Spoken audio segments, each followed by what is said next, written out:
Chosen one, stop. Before you take another breath, I need you to hear this. Something is wrong, and you already know it. You've known it for days. You woke up this morning, and your chest felt like it was carrying the weight of a building. Not pain pressure, like heaven itself was pressing down on your sternum, trying to get your attention before the world did. You're exhausted, not the kind of tired that sleep fixes, the kind that settles into your bones, the kind that no vacation touches, no amount of coffee reaches.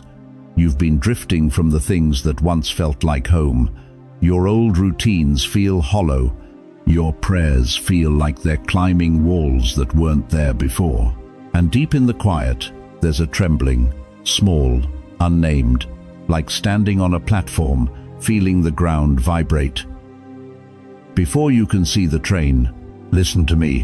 What you've been calling exhaustion, God calls repositioning. Some dates don't arrive like ordinary days. Some dates arrive like checkpoints written into the architecture of heaven itself, and March 14th and 15th are two of them. Not numerology, not superstition. A threshold, a gate that has been locked for years, is beginning to move. Before this message ends, I'm going to show you the one mistake that could make these 2 days feel ordinary when they were sent to change everything. There are 3 things God is doing right now in your life. Most people will only recognize the first. And what happens on the second day, the part almost nobody is prepared for. If this message found you at the exact moment you needed it, type, "I'm paying attention." Stay with me through the end, because the last part, that's where the instruction becomes personal. You felt it before you had words for it. Something shifted, not outside you, inside you, down in the deep place where logic doesn't reach. And you've been trying to explain it away, trying to rationalize it, trying to label it as stress or age or just another hard season. But what if it's none of those things? What if what you're feeling right now is the unmistakable weight of appointed time? Open your Bible to Ecclesiastes 3. Solomon, the wisest man who ever lived, didn't say life was random. He said, "There is a time for everything, and a season for every activity under the heavens." Not some things, everything, every loss, every silence, every inexplicable pressure that woke you up at 3 inches the morning with no explanation. God does not move randomly. He moves architecturally. He draws blueprints before he breaks ground. And right now, beloved, he is standing over the blueprint of your life, and March 14th and 15th are circled. Think about Israel. After 400 years of bondage, God didn't free them gradually. He brought them to the edge of the Red Sea, water in front, enemy behind, nowhere to go, and then he moved. The crossing wasn't a reward, it was a requirement. The pressure of that moment wasn't evidence that God had abandoned them, it was evidence that God had positioned them. You are at the edge of water right now. Think about Elijah, 1 Kings 19. The greatest prophet in Israel, and he's under a broom tree, begging God to let him die. Exhausted, empty, done. And God doesn't send fire. God doesn't send thunder. God sends rest, bread, and a voice that says, "The journey is too great for you." What did that mean? It meant Elijah had been trying to carry something that was never his to carry alone. And before God could use him again, he had to strip him down to nothing. Rest wasn't a reward. Rest was a recalibration. Sound familiar? Think about Jacob, Genesis 32, alone in the dark, wrestling with something he couldn't see clearly until morning. And when the sun came up, he was changed. Not comfortable, changed. He walked with a limp for the rest of his life. But he walked with a new name, Israel, a prince with God. Your wrestling season, this exhaustion, this confusion, this nameless pressure, this is not your defeat. This is your Genesis 32. And then Jesus. Before one miracle, before one sermon, before one person was healed 40 days in the wilderness, alone, hungry, tested. And Scripture says, He came out of that wilderness in the power of the Spirit. The wilderness wasn't the detour from the ministry. The wilderness was the preparation for it. This is the pattern. This is how God has always worked. Not visible blessing first, internal alignment first. Not the harvest first, the clearing of the field first. A farmer doesn't plant into cluttered ground. He breaks it, he turns it. He removes what competed with the seed. And it looks like destruction before it looks like anything worth celebrating. That furnace you've been standing in it is not there to destroy you. Gold doesn't burn, only the impurities do. And here is the truth that may shake you to your core. The real reason March 14th and 15th matter is not what God is taking from you. It's what He can no longer allow you to stay attached to. There are things, thought patterns, people, versions of yourself that felt like survival but became a ceiling. And God, in His mercy, in His architectural precision, has set these 2 days as a separation point, a decision point, a surrender point, a clarity point, not a punishment, a promotion that requires you to let go of the floor before you can reach the next level. Ask yourself honestly, what have you been holding on to that you already know, deep down, God has been asking you to release? What familiar comfort has quietly become a spiritual ceiling? What old agreement have you been renewing out of fear instead of faith? That thing you just thought of, that's what these days are about. In a few minutes, we're going to get to the hidden sign that proves you are already inside this transition, and most people miss it entirely because they're looking in the wrong direction. But right now, before we go another step, I need you to do something. Take a deep breath. Place your hand over your chest. Feel that heartbeat. And say this out loud, even if it's a whisper. This pressure has a purpose, because the pressure is not proof that God left. The pressure is proof that God has begun, and what He has begun in you, He will not leave unfinished. Can I be honest with you for a moment? Not the polished version, not the Sunday morning version, the real one. You have been strong for so long that nobody stopped to ask if you were okay. You carried your family. You carried the grief. You carried the silence after the diagnosis, the silence after the divorce, the silence after the child who stopped calling. You sat in church pews with a smile on your face and a war in your chest, and nobody knew, because you learned, somewhere along the way, to make pain look like peace. You smiled in public and broke in private. You learned how to survive so well that nobody noticed you were bleeding. And the hardest part? You started to wonder if even God noticed. Let me speak to something you haven't said out loud in years. You prayed, faithfully, consistently, on your knees when your body made kneeling painful, through decades of believing, decades of tithing, decades of serving people who never served you back. You poured yourself into children who grew distant, into marriages that grew cold, into churches that moved on without acknowledging your sacrifice. And somewhere in the long silence between your prayer and heaven's answer, you started to feel it. That quiet, creeping fear. What if I was forgotten? Psalm 56:8 says, God collects every single one of your tears in a bottle. He writes them in His record. That is not poetry. That is divine accounting. Heaven has kept a ledger on every night you cried alone, every birthday that passed without a phone call, every doctor's appointment you drove to by yourself, every holiday table that felt smaller than it used to.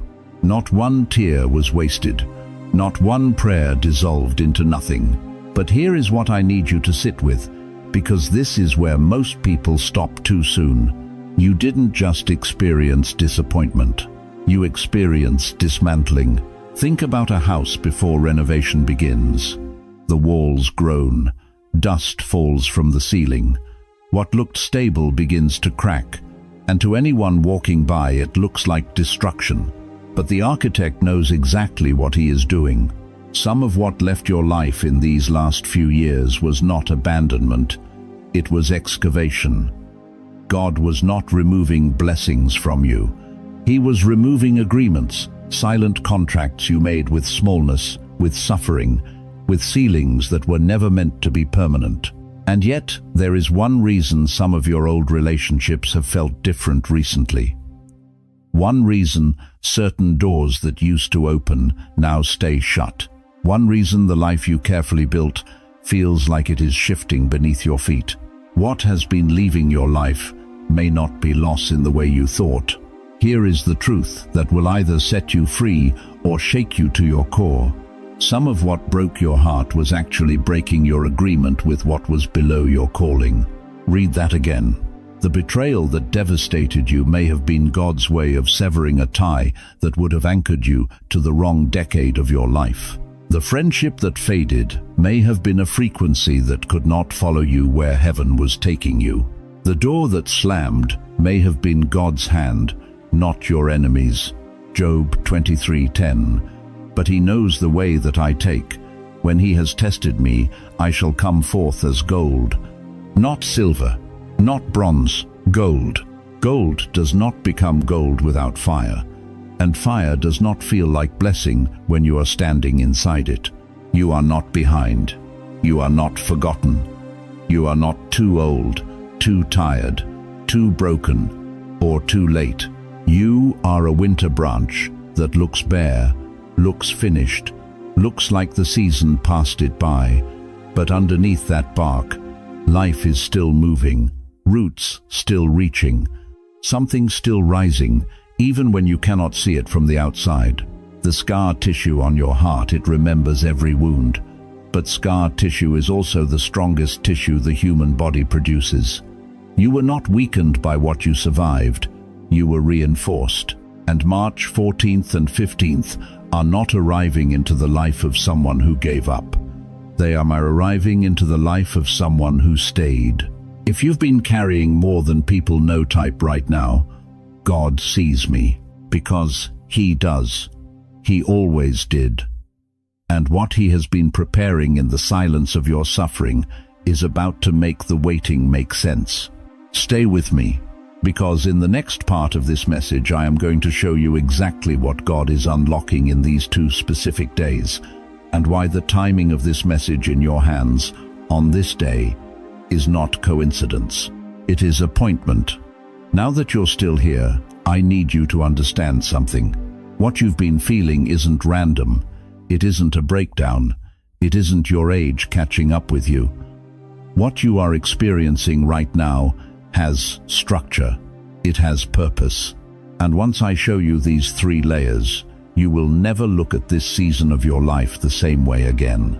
There are 3 things God is doing simultaneously inside you right now. Most people only feel the first one, fewer recognize the second, and almost nobody is willing to go deep enough to receive the third, but you are going to go all the way through. Layer 1. Internal disturbance. Let me ask you something that might sting. Is there something in your life right now that used to feel fine and suddenly doesn't anymore? A relationship you used to accept? A habit you used to justify? A silence you used to be comfortable with? And now, out of nowhere, it feels unbearable, like wearing a coat 3 sizes too small and pretending it still fits. That is not you falling apart. That is God unsettling what became too familiar. Hebrews 12:27 says, God will shake everything that can be shaken, so that only what cannot be shaken will remain. The shaking you feel right now, that is not punishment, that is precision. God doesn't shake carelessly, He shakes surgically. Your old tolerances are breaking because they were never meant to last forever. The things you trained yourself to endure, the compromises you made just to keep the peace, the dreams you quietly buried so others could stay comfortable, God is making them unbearable on purpose, because you cannot walk into what He has prepared while still tolerating what He has already rejected. This is layer 1. The surface is moving. But don't stop here, because most people feel this disturbance and they run to fix it. They try to manage it. calm it down, medicate it, explain it away. And in doing so, they completely miss layer 2. Layer 2, spiritual exposure. This is where it gets uncomfortable. And I'm going to need you to stay with me. God is not just unsettling your surroundings. He is turning on the lights. Right now in this season, certain things are being brought into the light that have lived in the dark for far too long. Certain relationships that have been draining you for years while you called it loyalty. Certain obligations you carry that God never assigned to you. Certain fears that have been making your decisions long before your faith got a vote. Ephesians 5:13 says everything exposed by the light becomes visible. Think about that. Not condemned, not destroyed, exposed, brought into visibility so that you can finally see what has been operating in the shadows of your own life. Let me be direct with you. There are people in your circle right now who are not assignments from God. They are anchors. There are thought patterns you have carried since childhood that were never the voice of God. They were the voice of someone who hurt you, and you have been living by their script ever since. God is exposing it, not to humiliate you, not to leave you raw and bleeding, but because you cannot receive a new assignment while still being entangled in old agreements. A doctor doesn't just treat the pain, he treats the infection underneath the pain. Layer 2 is God finding the infection. And if layer 1 felt like trembling, layer 2 feels like surgery without anesthesia. It is uncomfortable, it is disorienting, and it is absolutely, completely necessary. But I need you to hear me now, because this is where most people stop. They get the relief. The disturbance settles. The exposure brings some clarity. They feel a little lighter, a little freer, and they say, "Thank God, it's over." And they walk away never knowing there was a third room. Layer 3, assignment shift. This is the one that changes the next chapter of your life. God is not merely trying to comfort you. He is not simply trying to heal you. He is not just clearing away what hurt you. He is repositioning the entire architecture of how you live, how you speak, how you decide, how you walk into a room, how you respond to pressure, how you see yourself when no one is watching. Romans 12:2. Be transformed by the renewing of your mind. The word transformed there in the Greek is metamorpho, metamorphosis. This is not a patch job. This is not God fixing the old version of you. This is God building someone the old version of you could not contain. You have been asking God to remove the pain, and He is answering by changing the pattern that kept producing it. That is the AHA moment, beloved. Write it on the walls of your heart. You asked God to remove the pain. He is answering by changing the pattern. Not a band-aid, a blueprint revision. And here is what I need you to do right now. Just whisper it. You don't need to say it loud. Just let it rise from the deepest part of your chest. God, don't just comfort me, realign me, because comfort will get you through the night, but realignment will change the decade.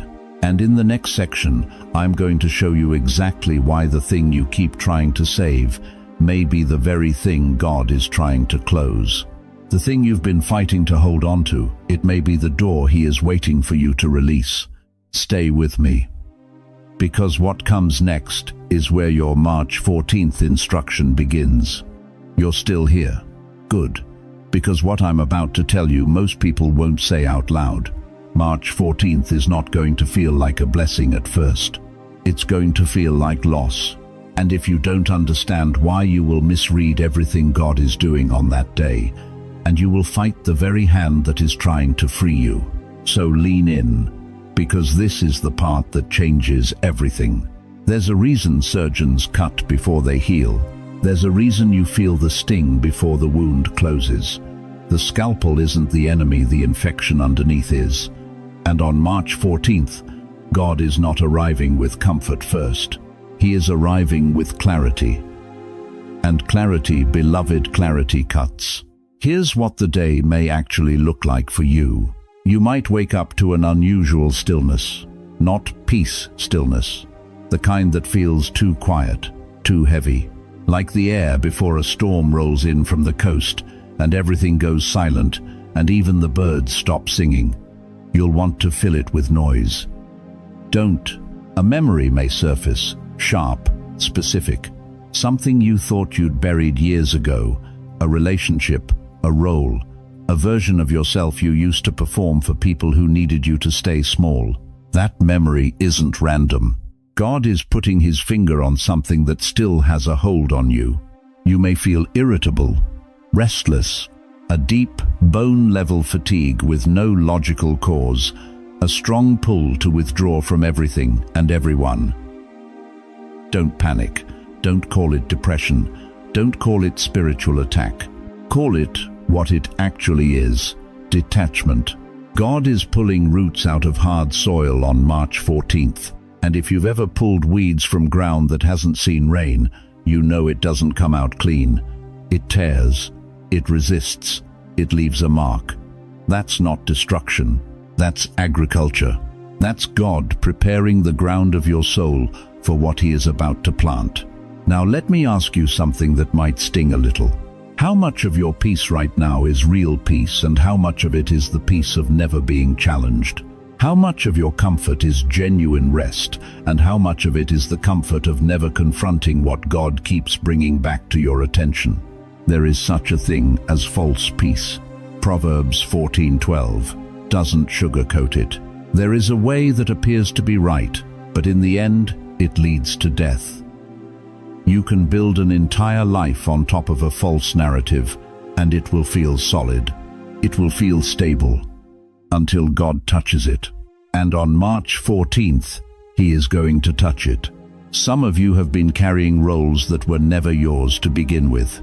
The fixer, the one who never needs help, the strong one, the one who holds everyone together while privately falling apart at 2 inches the morning, in a quiet kitchen, in a house that feels too big and too empty at the same time. You've worn that role so long you forgot it was a costume. Think of a ship that's been tied to the same dock for 20 years. The rope is fraying, the hull is weathered, and the ship was built for open water, not for standing still. But the rope has been there so long, cutting it feels like loss. It feels like something precious is ending. That grief you feel may not be because something precious is ending. It may be because something familiar is losing access. There is a difference. And March 14th is the day God asks you to know the difference. Romans 8:13 says it plainly. If you live according to the flesh, you will die. But if by the Spirit you put to death the deeds of the body, you will live. Paul didn't say that gently. He said put to death, not retire, not gently set aside. Put to death. The emotional dependencies, the old narratives, the stories you've been telling yourself about who you are and what you deserve and how much time you have left. God is not asking you to be cruel to yourself. He is asking you to stop being loyal to a version of yourself that was never the real you. Here's what makes March 14th dangerous. There is one type of voice you absolutely cannot trust that day. It is the voice that sounds like wisdom, but it will tell you to go back. It will dress itself in reason. It will use your own memories against you. It will sound like maturity. It will sound like humility. It will say, "Who do you think you are to expect something different now?" That voice is not God. That is the voice of the old bandage still stuck to the wound, resisting removal because it has been there so long, it no longer knows the difference between protecting and suffocating. Do not rush to fix every feeling on March 14th.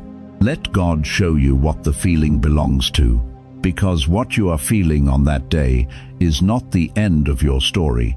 It is the untying of the rope. It is the ship beginning to move. It is the soil releasing what has been buried long enough. And day 2, March 15th, is where the shift becomes dangerous, because that is when confusion or courage will decide what happens next. And what God does on that second day is the part almost nobody is prepared for. You made it through the night, and I need you to understand what that means. Because March 14th was never meant to destroy you. It was meant to empty you, to strip away the noise, the false comfort, the old agreements you've been dragging behind you like chains you forgot were chains. That heaviness you felt, that was God's hand, removing what no longer belongs on you. But March 15th, this is different. This is not another day of pressure. This is the morning the lock turns. Think about a key in a rusted lock. You've been pushing against that door for months, maybe years, praying the same prayers, believing the same promises, watching other people walk through doors while yours stayed shut. And you started to wonder, God, did you forget my address? He didn't forget. He was waiting for this exact morning, because some doors don't open until the rust has been worked loose. And everything you endured on March 14th, every tear, every question, every moment of quiet grief with no name, that was God working the rust loose from the hinge. March 15th is when the key turns. Here's what you may begin to feel today. And I need you to pay close attention, because these signs are easy to dismiss as coincidence when they are actually confirmation. You may wake up and notice a sudden clarity. Not a vision, not a lightning bolt, just clear, like fog lifting off a highway at dawn. Thoughts that were tangled yesterday suddenly have an order. A decision that seemed impossible suddenly has an obvious answer. You may feel a name come back to your mind, a person, a place, a calling you buried 10, 20, 30 years ago because someone told you it was too big, too late, too foolish. You may find yourself pulling away from conversations that used to fill your time. Old complaints, old gossip, old cycles of worry dressed up as fellowship. Something in your spirit will simply lose its appetite for it, and you'll feel a pull toward quiet, not emptiness, consecrated stillness, the kind the Psalms talk about.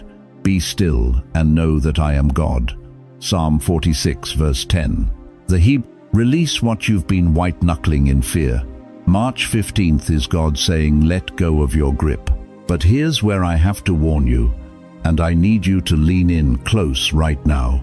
This is where many people sabotage the moment. Because when God reveals the next step on March 15th, and He will, it will rarely come in the form you've been expecting. It won't be a voice shaking the walls. It will be quiet. It will be small. And it will cost you something. It might be a conversation you've been avoiding for years. It might be a decision to finally say yes to something that terrifies you. It might be the moment you stop waiting for permission from people who were never meant to authorize your calling. Because here's the truth that will set you free and shake you at the same time. When God gives the next step, it almost always threatens the version of you that learned to survive by staying small. You spent decades becoming someone who could endure, who could hold on, who could survive disappointment without falling apart. And that survival version of you, it was necessary. God honored it. But beloved, it is not who you are becoming. Obedience in a mature season is not dramatic. It is quiet, it is costly, and it is deeply, unmistakably personal. Nobody else will fully understand what God is asking of you on March 15th. You may not even be able to explain it, but in your spirit, you will know. Proverbs 3, verses 5 and 6. Trust in the Lord with all your heart, and lean not on your own understanding. In all your ways acknowledge Him, and He shall direct your paths. Not all the paths, not the whole map, the next path. That's what March 15th holds. Not a complete revelation of your future, just the next step. And God will not give you step 3 until you take step 1. He never has. He never will. Think of cement being poured. It is liquid and shapeless until it sets. March 15th is a setting day, a sealing day. The day what God began in you yesterday stops being movement and starts being foundation, a judge striking the gavel, a verdict being declared, not over your guilt, over your freedom. The gavel is coming down on everything that held you back, and heaven is declaring, it is finished. Now, walk. March 14th revealed what must go. March 15th reveals who you must become without it. Read that again. Let it land in your chest, because that one sentence contains the entire spiritual architecture of these 2 days. You are not just losing something, you are becoming someone. And the person you are becoming on March 15th does not have room for the weight you carried into March 14th. This is your line-crossing day, and the only question heaven is asking right now is simple. Will you cross it? If you are still here, and I believe you are here for a reason, type right now, I will not miss this window. That is not just a comment, that is a declaration. And declarations made in faith move things in the spiritual realm that years of waiting could not. Stay to the end, because the final sections will show you the traps waiting on the other side of this threshold, the signs that confirm you are on the right path, and the exact spiritual posture you must hold to carry what God is about to place in your hands. The dawn has broken, chosen one. Don't you dare close your eyes now. Now that you know the gate is moving, I need to warn you about something, because here is what nobody tells you about divine appointments. The closer you get to your breakthrough, the louder the interference becomes. This is not coincidence. This is not bad luck. This is a pattern written across every major turning point in Scripture, and I have watched it happen to God's people for decades. The moment heaven schedules a shift in your life, something else shows up. Something designed specifically to make you miss it. I call them the 7 interference tactics, and between now and March 15th, at least 3 of them are coming for you. Learn to recognize them, because the attack is not always against your peace. Sometimes it is against your focus. Tactic 1, false urgency. Someone who has not called you in months will suddenly need you right now. An old problem resurfaces. A crisis appears from nowhere, demanding your immediate attention, pulling you away from your prayer, your stillness, your spiritual posture. This is not random timing. This is a redirect. Elijah was on his way to the mountain of God when exhaustion tried to stop him, but the angel said, "Arise and eat. The journey is too great for you." Even God acknowledged the distance. He didn't pull Elijah off his path. He fueled him for it. When false urgency strikes, pause before you pivot. Ask yourself, is this truly mine to carry right now? Or is this a detour dressed as a duty? Tactic 2, emotional flooding. Old grief rises. Old anger surfaces. Shame you buried years ago walks back into the room like it owns the house. You will feel ambushed by your own emotions. And that ambush is intentional. Why does it happen now? Because the enemy knows that unhealed emotions are the fastest way to pull a chosen one off course. He cannot stop what God has scheduled, but he can flood your windshield so you cannot see where you're going. David wrote in Psalm 42, "Why are you cast down, O my soul? Hope in God." He didn't deny the flood, he spoke through it. Your response: feel it, name it, but do not let it steer you. Tactic 3, doubt amplification. This one is quiet, surgical. It whispers nothing is happening. You're sitting here talking to the ceiling. This is foolish. You're too old for this. You imagined it all. And it hits hardest right after a moment of genuine spiritual clarity, because that is when you are most vulnerable to second-guessing what you clearly felt. Hebrews 10:35. Do not throw away your confidence. It will be richly rewarded. Do not negotiate with doubt during sacred days. Doubt is not wisdom. Sometimes it is simply interference wearing a lab coat. Tactic 4. Comfort temptation. The pull toward numbing. towards scrolling endlessly, overeating, sleeping past the hour your spirit needs to be awake, filling silence with noise so you never have to sit in the sacred discomfort of transformation. This tactic doesn't look like rebellion, it looks like rest. That's what makes it dangerous. But Gethsemane tells us something. Jesus asked his disciples to watch with him for 1 hour, and they fell asleep. They missed the weight of the moment because their bodies chose comfort over presence. Don't sleep through your Gethsemane moment. Tactic 5. Relationship pressure.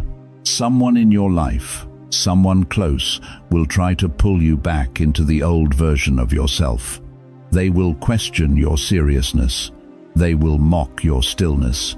They will say you've changed, like it's an accusation. And it will hurt. Because it always hurts when the people who knew your old address cannot find you at your new one.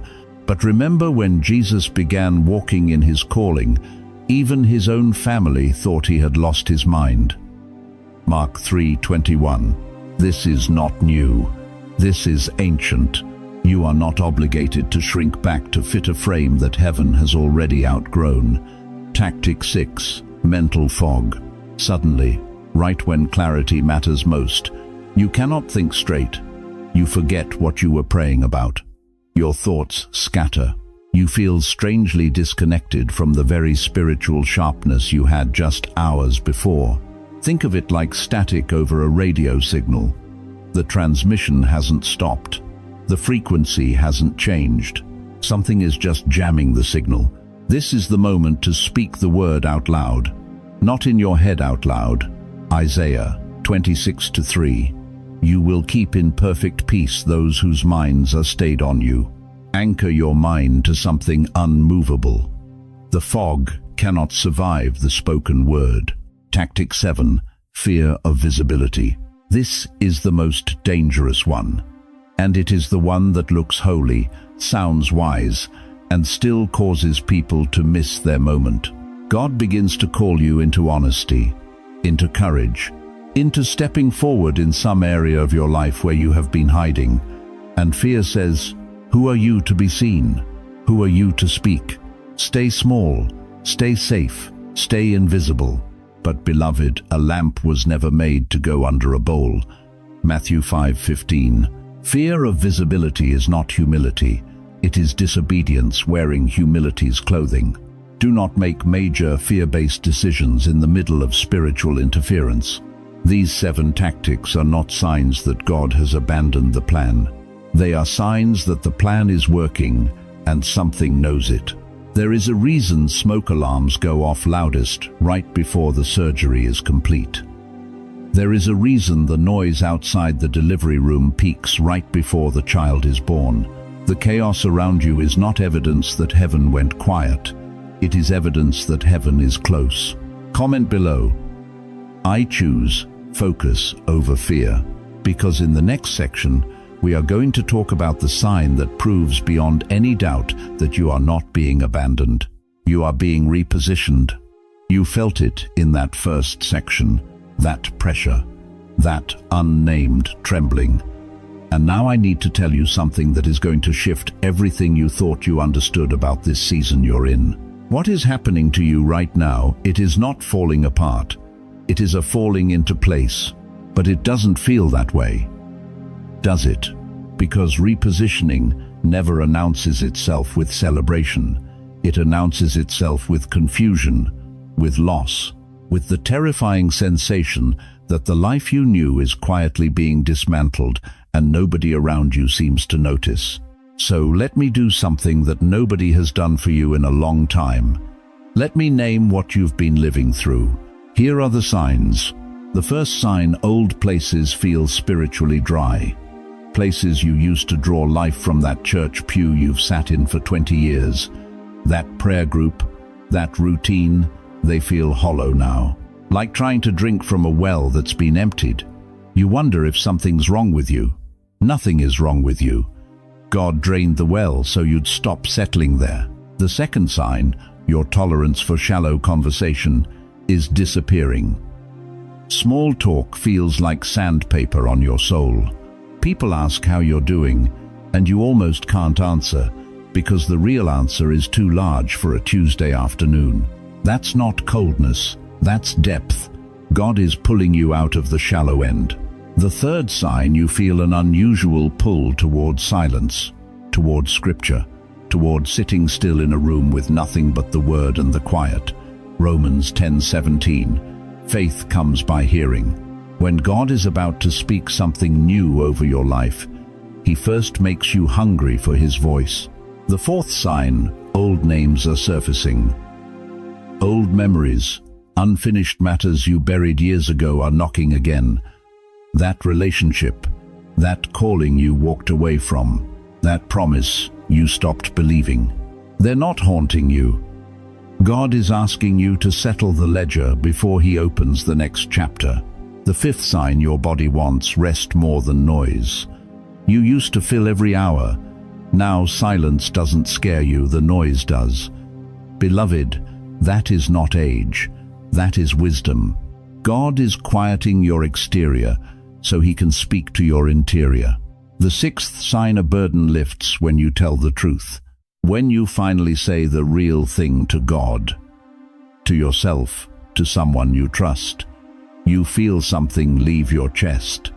That is the weight of misalignment dropping off. Truth is the first language of repositioning. The seventh sign, certain doors have stopped responding. You knock, nothing. You call, silence. You push, resistance. Listen to me carefully. Not every closed door is the enemy blocking you. Some closed doors are God protecting you from a room you've already outgrown. And the eighth sign, unexpected openings are beginning to appear. Not through the channels you planned, not from the people you expected, from the periphery, from places that make no logical sense. That is divine rerouting. God doesn't always use the front door. And then the ninth sign, the one that confuses people the most. You feel both fear and peace at the same time. You feel terrified and settled simultaneously, like standing at the edge of something vast, your heart pounding, but your feet not moving backward. That is not confusion. That is what the Bible calls walking by faith. Philippians 4:7. The peace of God, which surpasses all understanding, it surpasses understanding, meaning your mind cannot explain it, your emotions cannot contain it, but it is real. Mature faith never promised comfort, it promised presence. There is a massive difference. Let me give you a picture. Right now, God is moving furniture in a room you outgrew years ago. You keep trying to sit in the same chairs, the same habits, the same fears, the same identity, but they're being moved, and you keep stumbling in the dark, reaching for something that used to be there. That disorientation is not abandonment, that is renovation.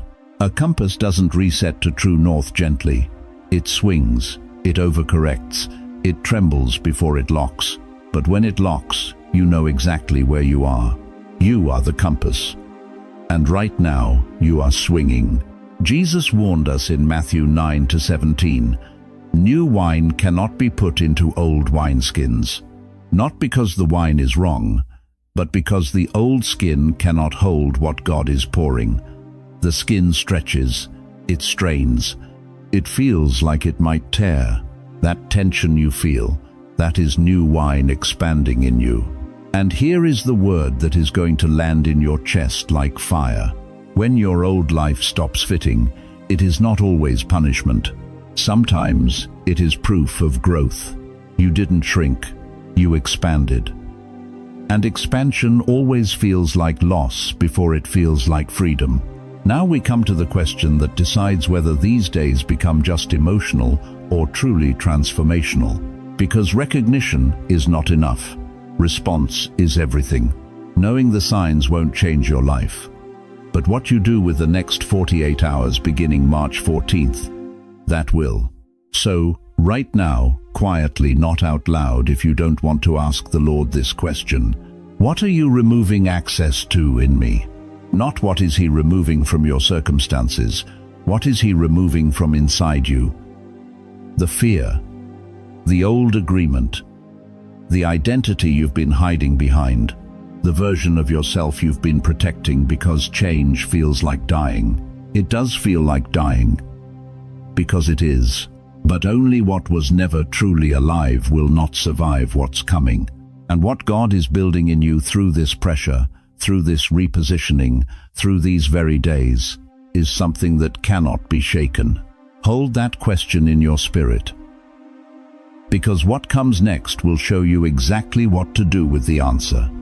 Now you know what these days carry.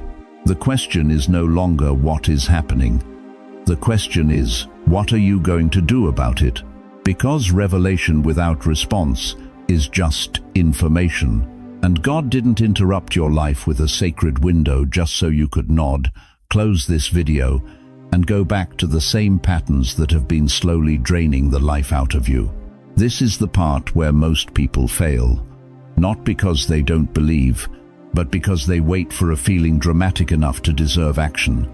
They want thunder. They want a burning bush. They want a sign so undeniable that obedience feels easy. But here's what 40 years of watching God move has taught me: your breakthrough rarely begins with a shout. It begins with one honest act of surrender. A table being quietly cleared. A border being approached with only what's necessary. A signature placed on a covenant document with a trembling but willing hand. That is what March 14th and 15th are asking of you. March 14th, the day of honest reckoning. Before you speak to anyone, before the phone calls, before the noise, before the opinions of people who mean well but cannot see what God is doing in you, get quiet. Not comfortable, quiet. There is a difference. Comfort runs from pain. Quiet faces it. Sit down.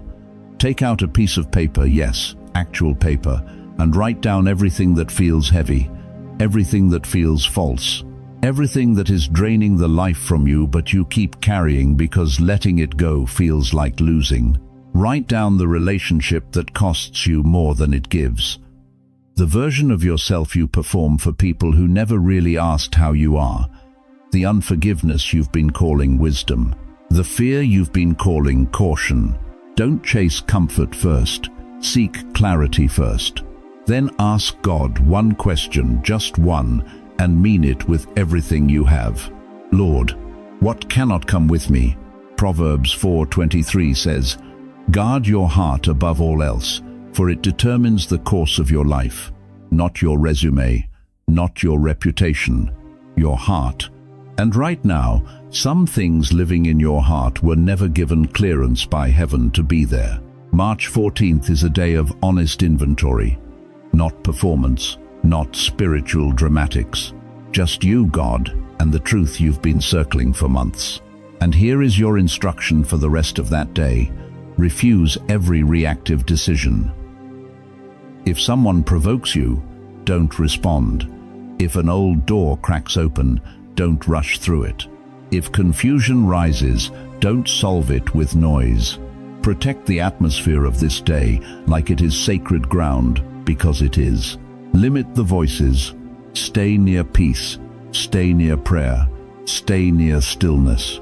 Because what gets decided in the quiet of March 14th becomes the foundation of everything that moves on March 15th. March 15th, the day of deliberate surrender. You wake up on the 15th and you do something most people never do. You go back and reread what surfaced. Don't skip this. Don't spiritualize past it. Look at what you wrote. Because what God revealed on the 14th, He is ready to heal on the 15th. Choose one area, just one, not 10, one. The one that makes your chest tighten when you read it. The one you almost crossed off because it felt too vulnerable to leave on the page, that one. And you pray over it, not a polished prayer, not a rehearsed prayer, a surrender prayer. The kind that sounds like, God, I don't understand this. I don't know how you're going to fix it, but I am done trying to carry it alone. Romans 8:26. The Spirit helps us in our weakness. We do not know what we ought to pray for, but the Spirit Himself intercedes for us.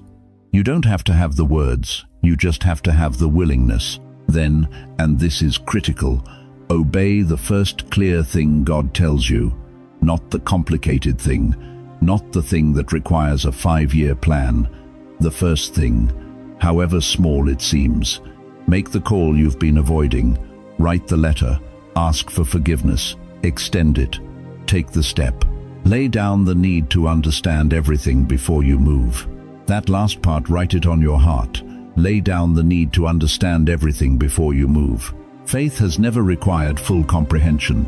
It has only ever required one step of obedience taken before the full picture was visible. If reconciliation is needed, reach out. If closure is needed, extend it. If release is needed, give it. March 15th is a covenant day, and covenant days require something real from you. And now, before we close, there is one final word. For the person who has been sitting with a quiet, aching fear throughout this entire message, the person who feels like they already know what God is asking and they've been delaying it, the person whispering right now, "What if I'm already too late?" Because that is the enemy's favorite lie. Not just fear the lie that your moment has passed. Your moment has not passed. The gate is still moving, but the time to step through it is not tomorrow. It is now. If you are entering March 14th and 15th with intention, type right now, "Lord, I'm ready for the next step." Let heaven witness your yes, because what comes after these 2 days, that is where everything changes. And I'm not done with you yet. Final prophetic charge. Do not treat these days like ordinary days. We have come to the end of this message.